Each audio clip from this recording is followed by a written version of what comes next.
你们让我们很是吃惊，没想到连神域界的事情都知道。三道影子感到微微吃惊，他们也很是不解诸神万界的人是怎么知道的。不知你们是如何知晓神界与世界以及七大神族的事情，可这些都不重要，因为就算你们知道了，对你们来说也见不得是一件好事。亡灵神族，你们听说过吗？三道影子试探性地问道。他们的确是七大神族之一的神秘存在亡灵神族。听到这几个字，显然众人都不清楚。武瑶和苏佑威也是如此，他们只知道有七大神族这么一个传闻，但具体是哪七大神族就不得而知了。毕竟七大神族乃是天古浩劫之前的神族势力，他们的底蕴和实力都是在大宙中最顶尖的存在。在当年，不仅是神界域世界达到鼎盛，就连九大界中的任何一道神势力还是超神势力都是极其可怕的存在。当时九大界也有诸多的高阶天位神、巅峰天位神，甚至就连主神都存在。但这一切的变故都是在天古浩劫之后，导致无数神奇强者纷纷陨落，其中就包括诸多的主神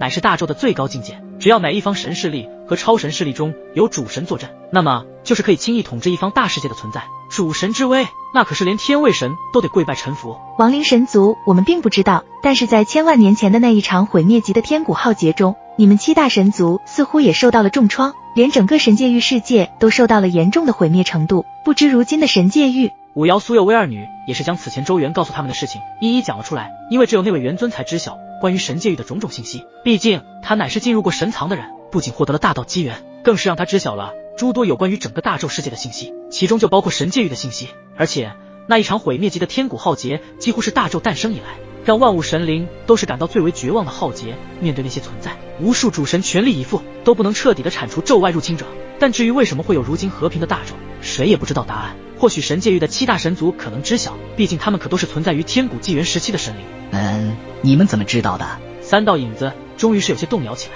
因为这个事情只有七大神族以及当年参与天古浩劫存活下来的神祇才知晓，可他们根本不是神界域以及是天古纪元时期的人啊，为何会知晓那么多？另一处的天龙大神君，其面色也是有些惊异起来，因为关于神界域的七大神族之事，连他都不知道，甚至他根本没有听过神界域，也没有从阁主大人以及九大副盟主大人口中提及。为何神元宫的这两位主母知道的这么一清二楚？难道神元宫掌握到了更多关于大宙的信息？一直以为大宙不过九大界，没想到在九界之上还有一个神秘的神界域世界，而且还有七大神族坐镇其中，这简直令平日里资历极高的天龙大神君都感到惊骇。神元宫能够抗衡神奇联盟，的确不简单，看来一切都不能看表面啊。先不说神元宫的总和底蕴怎么样，那位元尊一人便可战我们九大神君、阁主大人、九大副盟主大人，如今又掌握了比神奇联盟更多的信息，倒是之前小看了神元宫。天龙大神君心里暗自嘀咕道，不过想起这一次的任务，他也自然释怀了。只要这个东西出来，那么他也会受到前所未有的资源，甚至可以一举突破天位桎梏，迈入那拥有大宙道法的半道神领域。我们如何晓得的这些信息，你们也不用知道。不过这石碑你们不能拿走，就算是你们的东西也不行。武瑶的声音变得异常的冷厉起来，而且一股可怕的气势也是随之暴涨。面对武瑶这般话语，三道影子倒是感到一丝诧异，然后沉声道：我们来此就是找到此物，不然我们来的意义是什么？照你这么说，你们是想要阻止我们了？苏佑威这时接过话说道：这也是我们来万界圣子之地的目的，为的就是这蓝色石碑不能被你们带离此处。哦，这倒是激起了三道影子的兴趣，看来对方还真的不让他们夺取神域碑不成。这神域碑对我们很重要，如果你们今日阻止，那么我们也不建议杀害九大界的神灵，所以生与死就在你们的一念之间。三道影子说出去的话倒是念念有词，不过他们也没有说错，而且以他们的实力，恐怕在场的任何一人都不是其对手，就算是联手出击都没有那个实力击败他们，甚至他们其中一道影子就能够将在场的所有人给击杀。这就是半道神中阶的可怕，每一阶之间的实力可都是萤火皓月之差。生与死是不是掌握你们的手中，恐怕并不是你们说了算。如果这神域碑被你们带走，你们可知这里将会发生什么事情？整个东周之地的万物神灵都会被消灭，你觉得我们会眼睁睁地看着你们夺走此物吗？武瑶和苏佑威严肃地开口道，他们作为神元宫的主母，自然是有责任，毕竟势力越大责任也就越大。就算这东周之地不是他们神元宫所管辖的，也不会眼睁睁的在他们眼前消失。三道影子扫视了这一片万界圣子之地，然后一脸无奈，待得无奈过后，他们的气息也是不断的弥漫而出，因为他们准备要与阻止他们的神奇强者决一死战。没办法，这神域碑对我们非常重要，我们也有自己的想法，所以诸神万界的神灵不好意思了，这神谕碑我们要定了。随着他们的声音落下，天地间仿佛都开始动荡起来，甚至可以感觉到天地间有着一丝道法开始朝着他们汇聚而来。只要他们愿意，这些道法的力量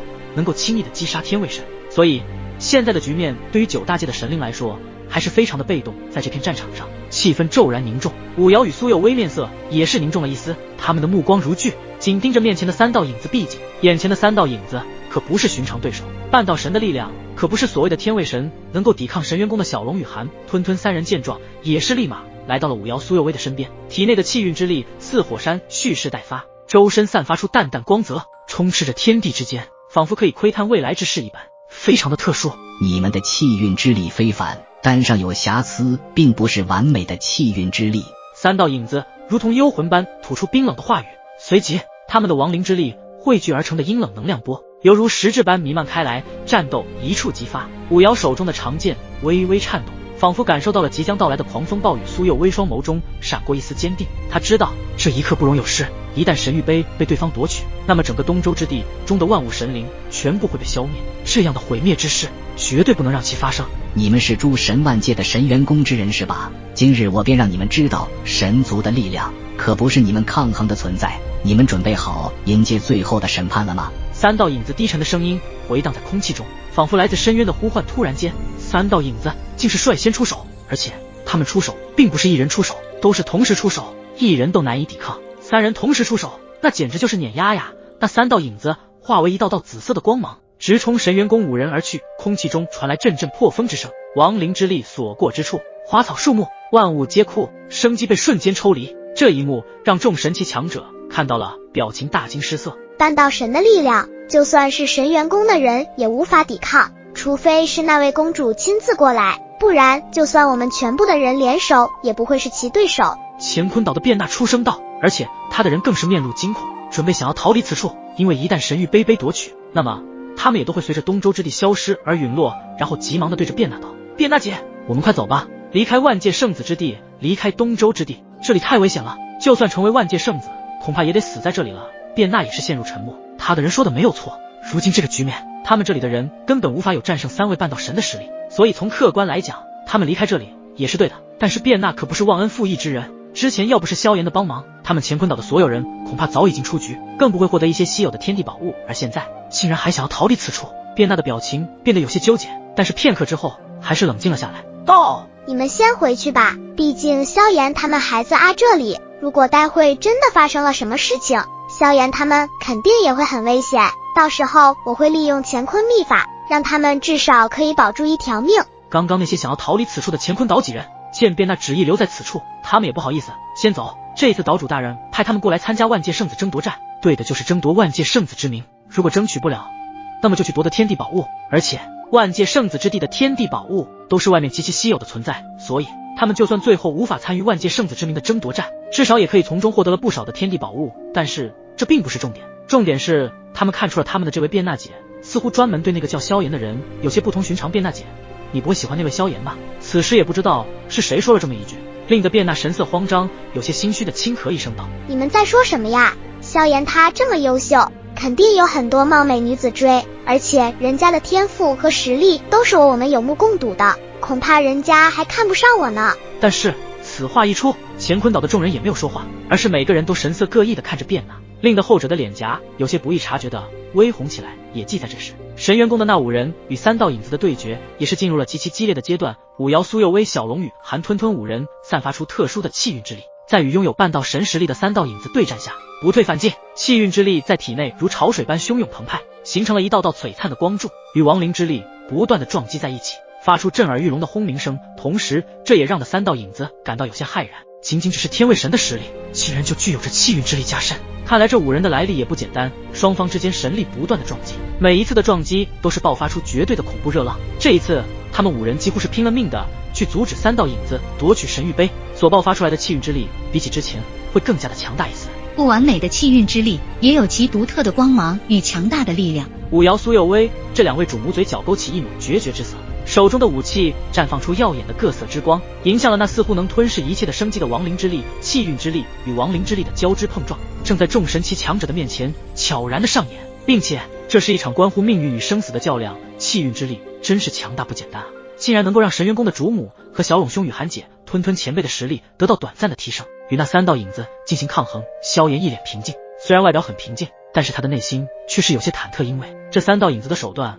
他可以见识过的，自己施展出这么多的底牌也无法击败他们，这一次算是他所遇到的最强大对手之一了。亡灵夺魄，一道空灵之声响起，紧接着便是可以看到，在一个巨大的魂体凝聚成型，仅仅看瞄一眼，自身的神魂就感觉要被一股无形的力量抽离而出，甚至将神魂的生机被吞噬进入。那么一旦神魂的生机被吞噬进去，就会瞬间陨落，这就是亡灵夺魄的可怕之处。为了能够夺取到神域杯，3道影子直接施展出了他们的必杀技。